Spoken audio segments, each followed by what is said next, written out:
살려줘. 누구야 너? 당장 차 세우라고. 준기야, 3년 전 이 자리에서 제발 죽어달라고 했지? 너도 똑같이 느껴봐야지. 형, 죽어줘서 정말 고마워. 형이 죽어야 우리 회사가 살고 내가 살아. 그러니까 그냥 조용히 가자, 응? 3년 전 차갑게 비웃으며 내 가슴에 대못을 박았던 그놈의 목소리가 귓전을 때립니다. 그리고 지금 제 택시 뒷좌석에서 그놈이 비명을 지르고 있습니다. 살려줘! 누구야 너? 이거 안 열려? 당장 차 세우라고! 저는 천천히 룸미러를 조정해 놈의 공포에 질린 눈동자를 빤히 응시합니다. 그리고 나직하게 읊조리죠. 준기야, 3년 전 이 자리에서 나한테 빌었지? 제발 죽어달라고. 그날 브레이크가 안 듣던 기분 너도 똑같이 느껴봐야지. 여러분, 살면서 가장 믿었던 사람에게 뒤통수를 맞아본 적 있으신가요? 평생을 형제처럼 아끼고 밥 먹여주고 길러준 사람이 내 목숨과 재산을 노리고 칼을 휘두른다면 여러분은 과연 제정신으로 버틸 수 있겠습니까? 오늘 들려드릴 이야기는 단순히 한 남자의 복수국이 아닙니다. 가장 가까운 이에게 모든 것을 빼앗기고 유령이 되어버린 한 남자가 3년의 침묵 끝에 던지는 처절한 심판의 기록입니다. 이건 어쩌면 돈과 욕망 앞에 천륜도 우애도 저버리는 이 험한 세상이 던지는 마지막 경고일지도 모릅니다. 칠흑 같은 어둠이 내린 서해안 고속도로. 노란 택시 한 대가 거센 빗줄기를 끌고 질주합니다. 운전석에 앉은 사내, 강한결. 그의 얼굴은 깊게 눌러쓴 모자 탓에 잘 보이지 않지만 운전대를 잡은 손등에는 화상 흉터가 훈장처럼 박혀 있습니다. 그는 3년 전 대한민국을 뒤흔들었던 IT 기업 솔라의 대표였습니다. 하지만 지금은 그저 밤거리를 배회하며 취객들의 주정을 받아내는 이름 없는 택시기사일 뿐이죠. 한결의 눈은 매서운 매처럼 룸미러를 향해 있습니다. 뒷좌석에는 값비싼 맞춤 정장을 입고 술 냄새를 풍기며 널브러져 있던 사내, 박준기가 앉아 있습니다. 한결이 친동생보다 더 아꼈고 아무것도 없던 그를 부사장 자리까지 앉혔던 바로 그 배신자입니다. 준기는 처음에 그저 운전기사가 길을 잘못 든 줄 알았습니다. 하지만 차가 화려한 강남거리를 벗어나 점점 인적 드문 절벽 쪽으로 향하자 본능적인 공포를 느끼기 시작했죠. 야, 너 미쳤어? 여기 어디야? 차 세우라고 이 새끼야! 준기가 문손잡이를 미친 듯이 잡아당기지만 특수 개조된 택시 문은 꿈쩍도 하지 않습니다. 한결은 아무 말 없이 가속 페달을 밟습니다. 엔진 소리가 비명처럼 울려 퍼집니다. 한결의 머릿속에는 지난 3년의 세월이 주마등처럼 스쳐 지나갑니다. 불타는 차 안에서 피를 흘리며 바라봤던 준기의 비열한 웃음. 형은 너무 고지식해서 탈이야 라며 내뱉던 그 차가운 목소리. 차가 바다로 추락하던 그 찰나의 순간 한결은 결심했습니다. 만약 신이 나를 살려준다면 반드시 저놈의 오만한 목소리를 공포의 비명으로 바꿔놓겠노라고 말입니다. 한결이 서서히 속도를 줄이며 절벽 끝에 차를 세웁니다. 타이어가 흙먼지를 일으키며 거칠게 멈춥니다. 한결이 천천히 모자를 벗습니다. 번갯불이 번쩍이는 찰나 흉터로 얼룩진 한결의 얼굴이 룸미러에 선명하게 드러납니다. 준기는 숨이 멎는 듯한 충격에 휩싸입니다. 죽은 자가 살아 돌아왔다는 믿기 힘든 현실 앞에 놈의 사지는 눈에 띄게 떨리기 시작합니다. 귀신이야? 아니, 형이야? 이럴 리가 없어. 분명히 그때. 준기의 목소리가 보기 좋게 갈라집니다. 뻔뻔하던 기세는 어디 가고 이제는 한 마리 벌레처럼 뒷좌석 구석으로 몸을 웅크립니다. 한결은 서서히 고개를 돌려 준기를 바라봅니다. 그 눈빛에는 분노보다 더 깊은 시린 슬픔과 허무가 담겨 있습니다. 그래 준기야, 네가 그렇게 바랐던 대로 지옥 구경 좀 하고 왔어. 근데 거긴 자리가 없더라. 네 같은 놈을 먼저 데려오지 않으면 나도 안 들여보내주겠대. 너 오늘 내 택시 타서 참 많은 이야기를 하더라. 네가 빼돌린 비자금, 소희를 가둬둔 병원 이름, 그리고 네가 죽인 사람들 이름까지. 준기의 눈동자가 미친 듯이 흔들립니다. 자신이 술에 취해 자랑하듯 떠들었던 모든 말이 독이 되어 돌아왔음을 깨닫는 순간입니다. 여러분, 이놈이 저지른 짓을 들으면 아마 심장이 떨려 잠도 못 주무실 겁니다. 하지만 이건 시작일 뿐입니다. 이놈이 빼앗아간 건 제 재산만이 아니었으니까요. 한결은 준기를 향해 차갑게 웃으며 운전석 문을 엽니다. 그리고 절벽 아래 파도가 집어삼킬 듯 일렁이는 바다를 가리킵니다. 내려. 네가 나를 밀어넣었던 그 바다다. 여기서부터 다시 시작하자고. 과연 한결은 이 절벽 위에서 준기를 처단할까요? 아니면 더 큰 그림을 그리고 있는 걸까요? 그리고 3년 전 그날 밤의 진짜 비밀은 무엇이었을까요? 다음 장에서는 한결이 왜 이 괴물이 될 수밖에 없었는지 그 처절했던 배신의 시작을 들여다보겠습니다. 준기가 무릎을 꿇고 손이 발이 되도록 비는 순간 한결의 휴대폰으로 한 통의 메시지가 도착합니다. 소희가 사라졌습니다. 박준기 측 사람들이 움직인 것 같습니다. 한결의 눈빛이 다시금 뒤흔들립니다. 복수의 끝자락에서 다시 맞닥뜨린 예상치 못한 위기. 한결은 과연 준기를 죽일 수 있을까요? 여러분, 검은 머리 짐승은 거두는 게 아니다 라는 옛말 다들 한 번쯤 들어보셨죠? 피 한 방울 섞이지 않았어도 내 새끼처럼 내 친동생처럼 아끼며 입히고 먹여놨더니 정작 돌아오는 건 고맙다는 인사 한마디가 아니라 내 심장에 꽂히는 칼날이라면 그 배신감을 어떻게 감당해야 할까요? 우리 4060 세대들은 참 미련하게 살았습니다. 내가 조금 덜 먹고 내가 조금 더 고생하더라도 내 주변 사람 하나 잘 되는 꼴 보려고 등골이 휘어라 뛰었죠. 오늘 강한결 대표의 과거는 바로 우리네들의 그 미련한 정이 얼마나 무서운 독이 되어 돌아오는지 보여주는 가슴 아픈 기록입니다. 지금은 잘 나가는 IT 기업의 수장이지만 한결의 시작은 참으로 눈물겨웠습니다. 80년대 후반 구로공단 좁은 자취방에서 라면 한 봉지로 이틀을 버티며 밤새도록 컴퓨터 자판을 두드리던 청년. 그 옆에서 배고프다며 징징대던 고향 후배가 바로 준기였습니다. 한결은 자신이 신문 배달을 하며 번 돈으로 준기의 대학 등록금을 냈고 준기가 사고를 칠 때마다 대신 머리를 조아리며 사과했습니다. 형, 나 배고파. 그 말 한마디에 한결은 한겨울 찬물에 손을 담가 일하며 얻은 귀한 돈으로 따뜻한 국밥 한 그릇을 준기 앞에 밀어주었습니다. 정작 본인은 수돗물로 배를 채우면서 말이죠. 그게 형의 마음이었고 그게 한국인의 정이었습니다. 화려한 CEO 한결의 집무실. 세련된 조명과 고급 가구들이 질비합니다. 세월이 흘러 한결은 성공했습니다. 대한민국이 주목하는 혁신가로 우뚝 섰지요. 하지만 성공의 정점에서도 그는 준기를 잊지 않았습니다. 전문성도 도덕성도 부족한 준기를 억지로 부사장 자리에 앉혔습니다. 주변 이사들이 박 부사장은 위험합니다 라고 만류할 때마다 한결은 허허 웃으며 대답했죠. 사람이 좀 모자라면 어떻습니까? 제가 채워주면 되죠. 준기는 제 가족입니다. 하지만 여러분, 욕심이라는 놈은 채우면 채울수록 더 큰 구멍을 만듭니다. 준기의 눈에 비친 한결은 고마운 은인이 아니라 자신이 넘어야 할 거대한 벽이자 제거해야 할 걸림돌이었습니다.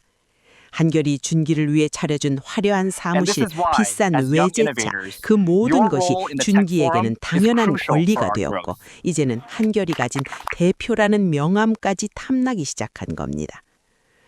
준기는 치밀했습니다. 그는 한결의 건강을 걱정하는 척하며 매일 아침 직접 우린 홍차를 내밀었습니다. 형, 요즘 안색이 안 좋아. 내가 특별히 구한 귀한 차니까 꼭 마셔. 동생이 정성껏 내미는 찻잔을 보며 한결은 얼마나 행복했을까요? 그래도 내가 사람 하나는 잘 키웠구나 싶었겠지요. 하지만 그 찻잔 안에는 준기가 매일 조금씩 타놓은 중추신경 마비제가 섞여 있었습니다. 한결의 손등에 가벼운 경련이 일어날 때마다 준기는 뒤돌아서서 비열한 미소를 지었습니다. 형은 너무 깨끗해서 다리야. 세상은 형처럼 정직하게만 살면 뒤처지는 거라고. 형이 닦아놓은 이 길, 이제 내가 편하게 갈게. 형은 그만 쉬어. 소희 걱정은 마. 내가 아주 좋은 곳으로 보내줄 테니까. 한결이 약기운에 취해 책상에 엎드려 잠든 어느 오후, 준기는 한결의 지문날인기를 꺼내 서류 더미에 하나하나 찍기 시작합니다. 횡령, 배임, 비자금 조성, 모든 죄는 한결이 뒤집어쓰고 회사의 알짜 자산은 준기의 페이퍼 컴퍼니로 흘러들어가게 설계된 서류들이었습니다. 가장 소름 돋는 것은 준기가 한결의 가족 사진을 보며 내뱉은 혼잣말이었습니다. 한결이 사별한 아내 대신 목숨보다 아끼는 외동딸 소희. 준기는 소희의 사진을 손가락으로 툭툭 치며 중얼거립니다. 소희야, 삼촌이 미안해. 근데 네 아빠가 너무 완벽해서 말이야. 너도 곧 아빠 따라가야지. 아니면 아빠 없는 세상에서 조금 고생 좀 하던가. 천둥 소리와 함께 다시 현재의 택시. 준기는 지금 자신의 목 앞에 칼을 들이밀고 있는 한결을 보며 애원합니다. 형, 내가 잘못했어. 그땐 난 제정신이 아니었어. 사채업자들이 시켜서 어쩔 수 없었다고. 그 뻔뻔한 변명을 들으며 한결은 헛웃음을 터뜨립니다. 3년 전 그 불길 속에서 들었던 준기의 웃음소리가 다시 들리는 듯합니다. 어쩔 수 없었다고? 준기야, 넌 늘 그랬지. 네 잘못을 남의 탓으로 돌리는 거. 한결은 택시 뒷좌석에 조명을 켭니다. 거기에는 준기가 그토록 숨기고 싶어 했던 3년 전 사건의 결정적 증거가 담긴 서류 봉투 하나가 놓여 있습니다. 이게 뭔지 알겠어? 네가 내 지문을 훔쳐 찍었던 그날 네가 하나 간과한 게 있더구나. 준기의 안측이 하얗게 질립니다. 과연 한결이 준비한 히든카드는 무엇일까요? 그리고 준기의 뒤에서 이 모든 판을 짠 진짜 흑막이 따로 있다는 사실을 한결은 이미 알고 있는 걸까요?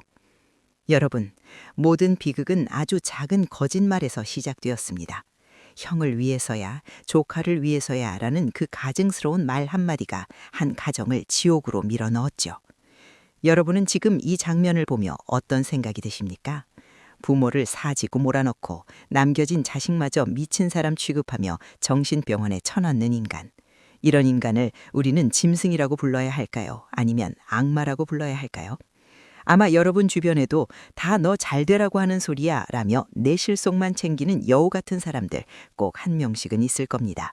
오늘 박준기의 본색을 보며 그 분노를 함께 터뜨려 보시죠. 장례식장은 온통 하얀 국화꽃으로 덮여 있습니다. 영정사진 속의 한결은 아무것도 모른다는 듯 인자하게 웃고만 있죠. 박준기는 상주완장을 차고 조문객들을 맞이합니다. 눈가는 붉게 충혈되었고 목소리는 쉬어 있습니다. 누가 봐도 형을 잃은 슬픈 동생의 모습입니다. 하지만 여러분, 저 눈물은 악어의 눈물입니다. 조문객들이 고개를 숙일 때마다 준기의 입가에는 미세한 경련, 아니 비열한 만족감이 스쳐 지나갑니다. 강 대표가 그렇게 허망하게 갈 줄이야. 박 부사장이 고생이 많네. 사람들의 위로 섞인 말들이 준기에게는 승전보처럼 들렸을 겁니다. 그는 한결의 빈자리를 채우는 충직한 후계자 코스프레를 완벽하게 해내고 있었습니다. 하지만 한 사람, 한결의 외동딸 소희만은 속일 수 없었습니다. 거짓말 마. 아빠가 왜 자살을 해. 아빠가 어제 나랑 통화하면서 내 생일 선물 샀다고 했단 말이야. 소희의 외침에 장례식장이 술렁입니다. 준기는 당황하지 않습니다. 오히려 더 침착하게 소희의 손을 부드럽게 떼어내며 주변을 안심시킵니다. 소희야, 진정해라. 네가 아빠를 얼마나 사랑했는지 삼촌도 잘 알아. 하지만 현실을 받아들여야지. 회사 돈에 손을 대고 괴로워하시다가 스스로 우리 아빠 그런 사람 아니야. 네가 다 껌인 거지? 이 나쁜 새끼야. 그 순간 준기의 눈빛이 180도 바뀝니다. 슬픔은 온데간데 없고 사냥감을 노려보는 뱀의 눈동자가 드러나죠. 그는 미리 매수한 정신과 의사들을 신호로 부릅니다. 건장한 남자들이 소희의 팔다리를 붙잡고 강제로 끌고 나갑니다. 놔! 이거 놔! 아빠 도와줘! 신발도 신지 못한 소희의 발이 장례식장 복도 바닥에 끌리며 기괴한 소리를 냅니다. 조문객들은 그저 혀를 차며 쯧쯧 어린애가 충격이 크긴 컸나 보네 라며 눈을 돌립니다. 가장 잔인한 폭력은 바로 이렇게 관신이라는 이름의 방관 속에서 일어나는 법이죠. 장례식장 뒷방, 어둠 속에서 홀로 위스키를 마시는 준기. 장례식장 뒤편 준기는 소희가 끌려나가는 소리를 들으며 비싼 위스키를 병째로 들이킵니다.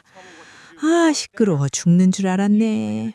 준기는 주머니에서 휴대폰을 꺼내 한결의 펜트하우스 보안업체에 전화를 겁니다. 나야. 이제부터 그 집 주인은 나니까 비밀번호 다 바꿔. 그리고 강 대표 유품들 싹 다 소각장으로 보내버려. 냄새나니까 하나도 남기지 말고. 그는 한결이 피땀 흘려 세운 회사의 등기부등본을 보며 광기 어린 웃음을 터뜨립니다. 형, 미안해. 근데 죽은 사람은 말이 없어야지. 형이 그렇게 좋아하던 딸내미는 내가 아주 조용한 숲속 병원에 모셔다 드렸어. 거기 창살이 아주 튼튼하더라고. 형도 저승에서 편히 쉬어. 이제 내 제국에서 내가 왕노릇 좀 할게. 다시 현재. 빗길을 달리는 택시. 한결의 손이 분노로 떨립니다. 준기는 택시 뒷좌석에서 이 과거의 악행들을 떠올리며 미친 듯이 웃습니다. 술기운인지 공포인지 분간할 수 없는 웃음입니다. 야, 택시기사, 너도 내 소문 들었지? 내가 형 죽이고 조카 가두고 회사를 뺏었다고? 근데 증거가 없거든. 증거다. 세상 사람들은 다 바보야. 돈이면 다 무릎 꿇는다고. 그때 한결이 나직하게 한마디를 던집니다. 증거 정말 없을까? 준기의 웃음이 딱 멈춥니다. 뭐? 너 방금 뭐라고 했어? 네가 그날 병원 원장한테 보낸 문자 메시지. 소희를 죽이지 말고 평생 가두기만 하라고. 돈은 매달 보낼 테니 절대 내보내지 말라고 했던 그 기록. 정말 지워졌다고 생각하나? 한결이 대시보드에서 낡은 서류 한 장을 뒤로 던집니다. 준기가 떨리는 손으로 그 서류를 집어듭니다. 그것은 3년 전 자신이 보냈던 문자 내역과 송금 기록이 빼곡히 적힌 통신사 로그 기록이었습니다.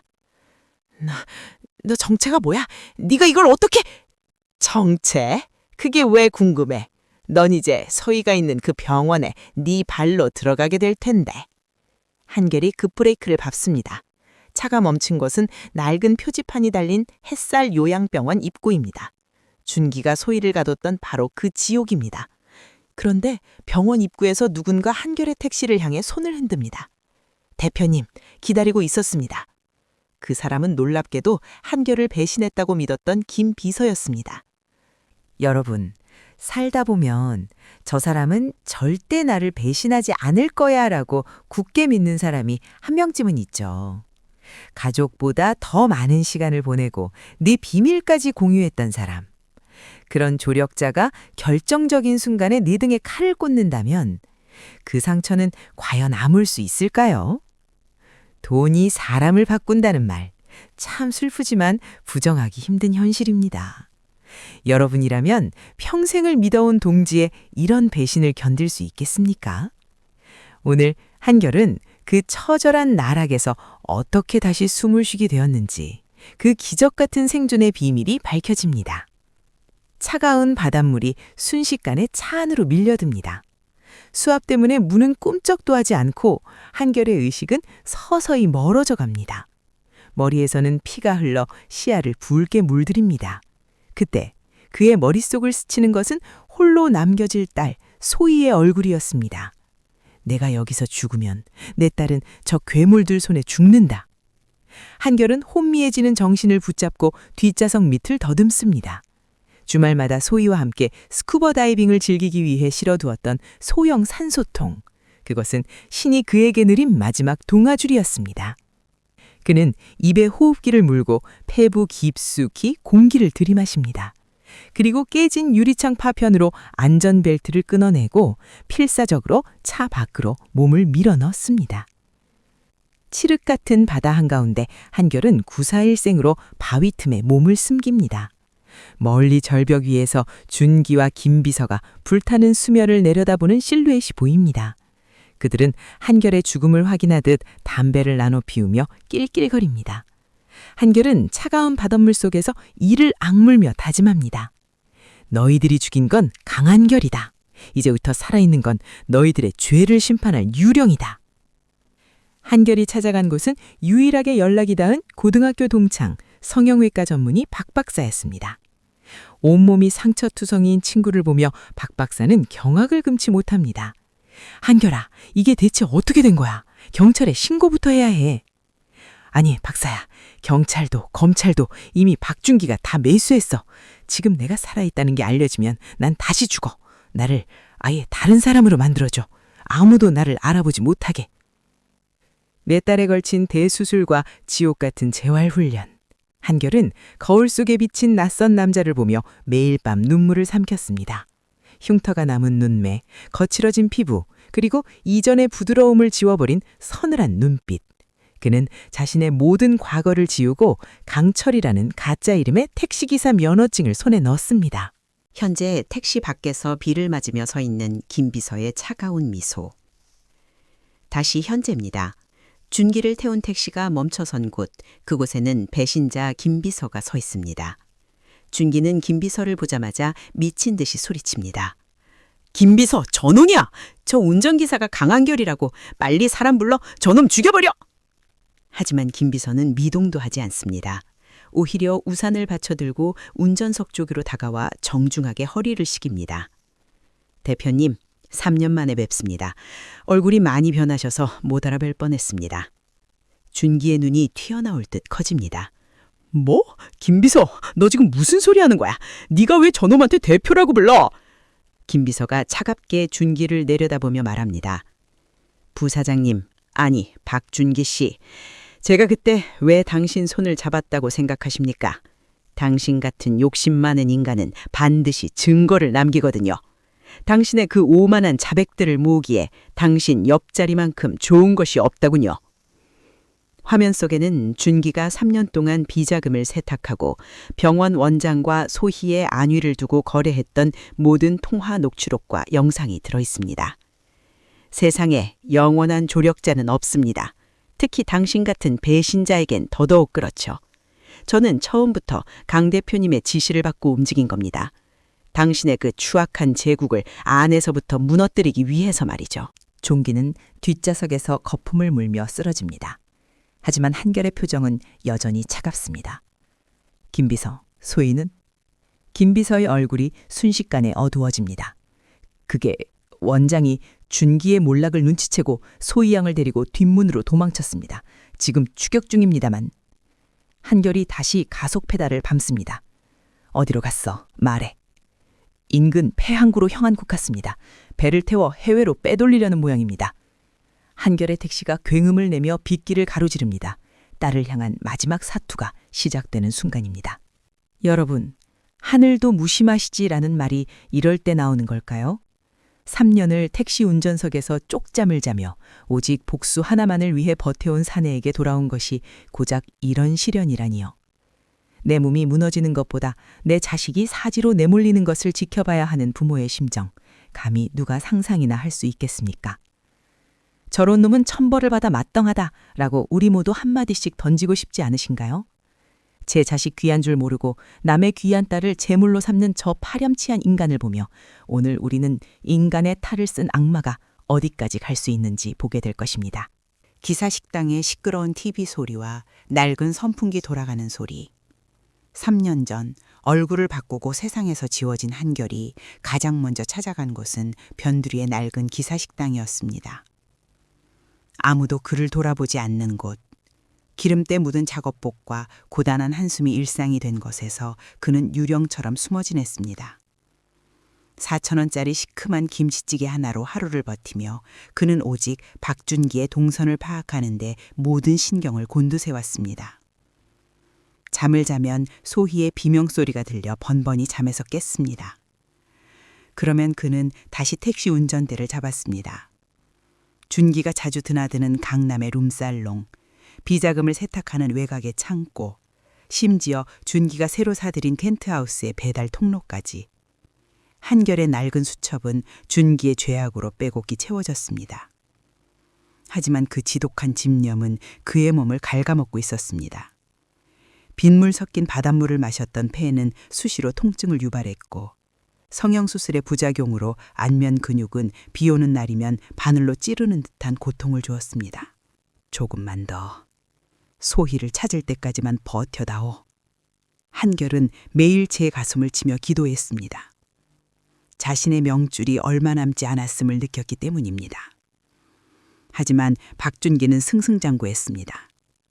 한결이 세운 회사를 제 것이냥 휘두르며 매일 밤 화려한 파티를 열고 TV에 나와 혁신적인 경영이인 척 미소를 지었습니다. 그 뻔뻔한 얼굴을 볼 때마다 한결은 손톱이 살을 파고들 정도로 주먹을 꽉 쥐었습니다. 저 웃음을 절규로 바꿔놓겠다. 그 일념 하나가 썩어가는 한결의 몸을 지탱하는 유일한 버팀목이었습니다. 현재 항구로 향하는 해안도로, 택시가 요동치며 질주하고 있습니다.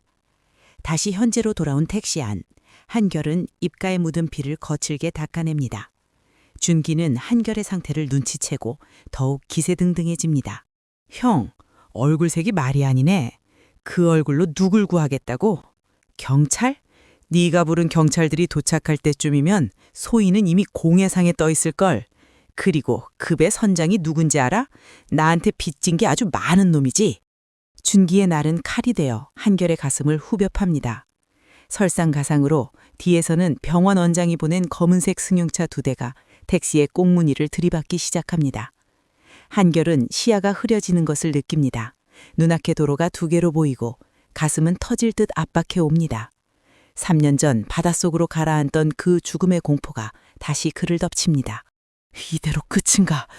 여기서 무너지면 우리 소희는, 내 딸은... 그때 대시보드 위에 놓인 작은 사진 한 장이 한결의 눈에 들어옵니다. 소희가 초등학교 졸업식 때 환하게 웃으며 건네준 가족 사진.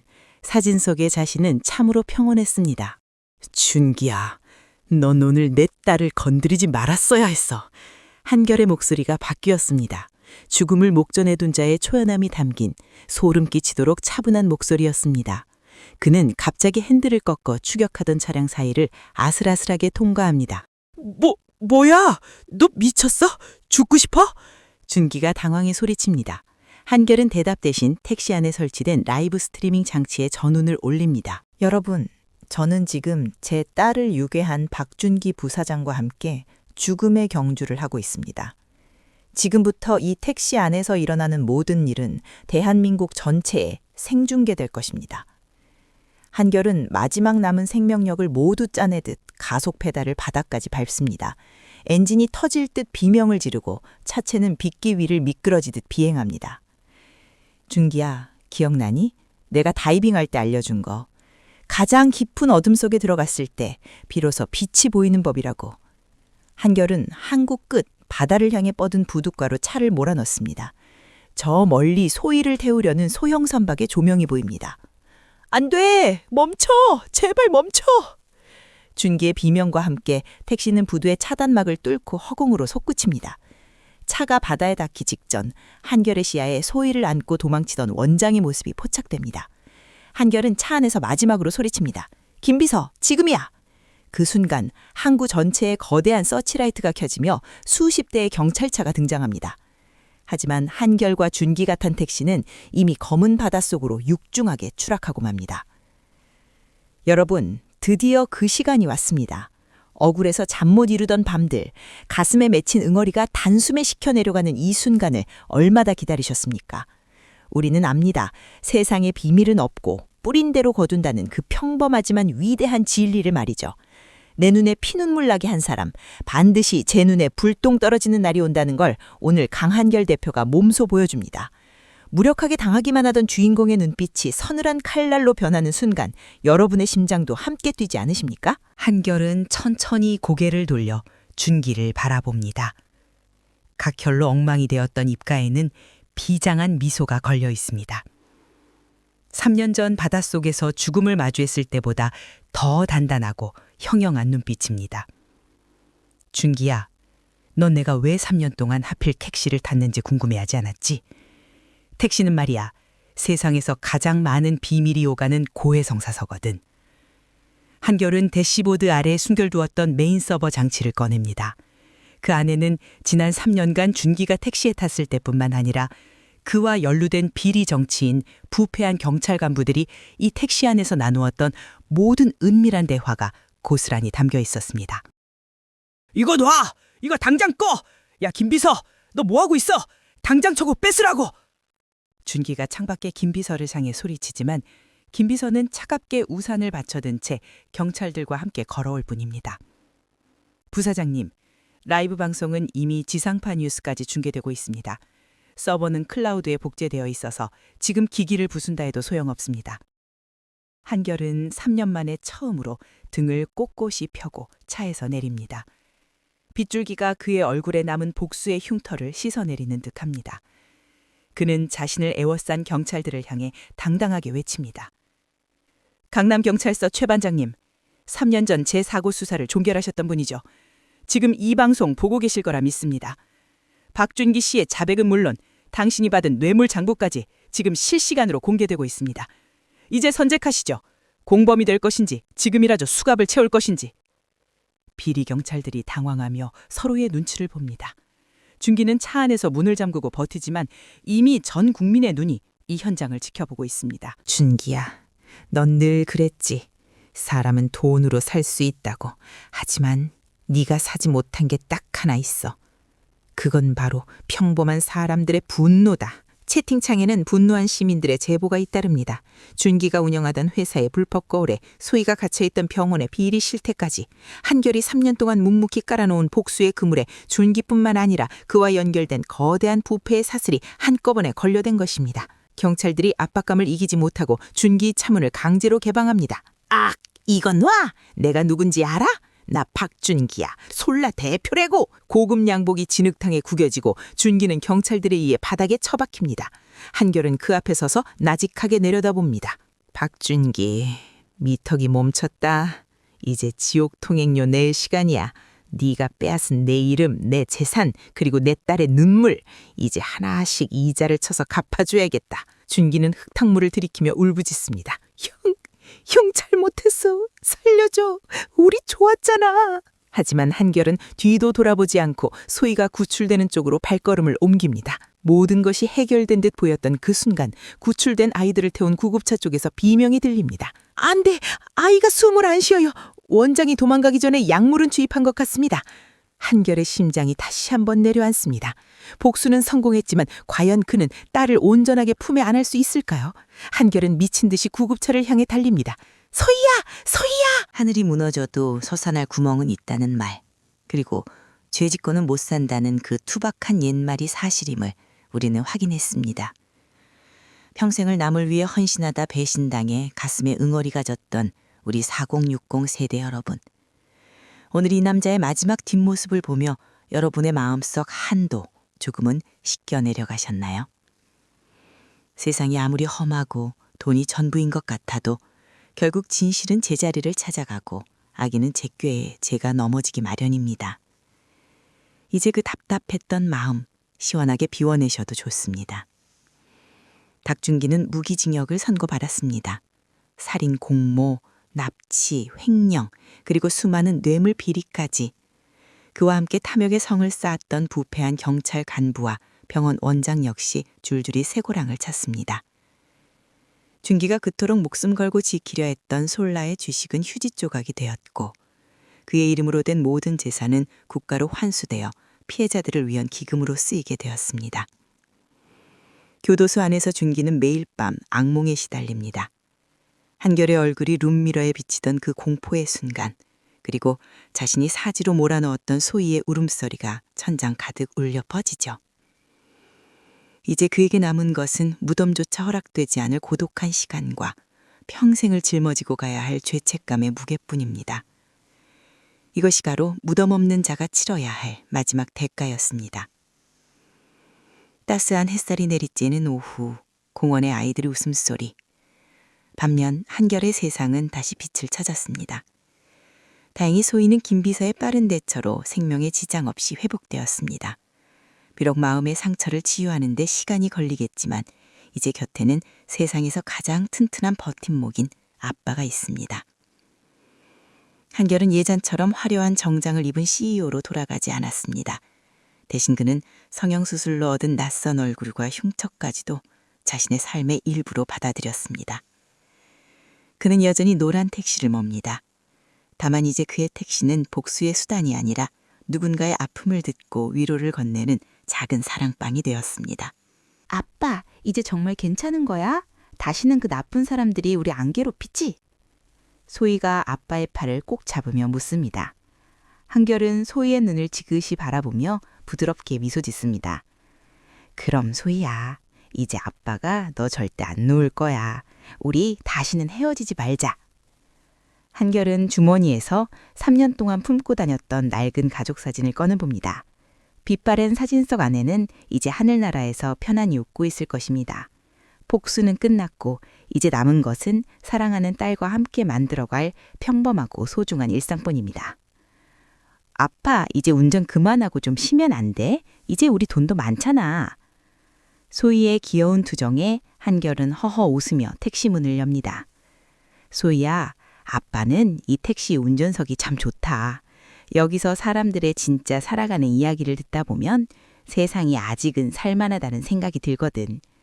아빠의 택시는 오늘도 누군가의 소중한 집으로 혹은 꿈으로 향하는 길을 안내해 줄 거야. 한결의 택시 미터기가 기분 좋게 딸깍 소리를 내며 올라갑니다. 하지만 이번에는 지옥으로 가는 미터기가 아닙니다. 누군가의 고단한 하루를 위로해주고 그리운 가족의 품으로 데려다주는 희망의 미터기입니다. 여러분, 오늘 이야기는 여기서 마무리됩니다. 굽이굽이 험한 길을 돌아왔지만 결국 주인공은 평온한 안식처를 찾았습니다. 우리는 인생도 마찬가지 아닐까요? 지금 당장은 눈앞이 캄캄하고 나를 배신한 세상이 원망스러워도 묵묵히 내 자리를 지키며 바르게 살아가다 보면 반드시 따뜻한 노을빛이 우리를 비추는 날이 올 겁니다. 지금껏 앞만 보고 달려오느라 고생 많으셨습니다. 오늘 밤만큼은 모든 걱정 내려놓으시고 푹 주무시길 바랍니다. 여러분의 내일은 오늘보다 더 빛나고 평안할 것입니다. 시청해주셔서 진심으로 감사합니다.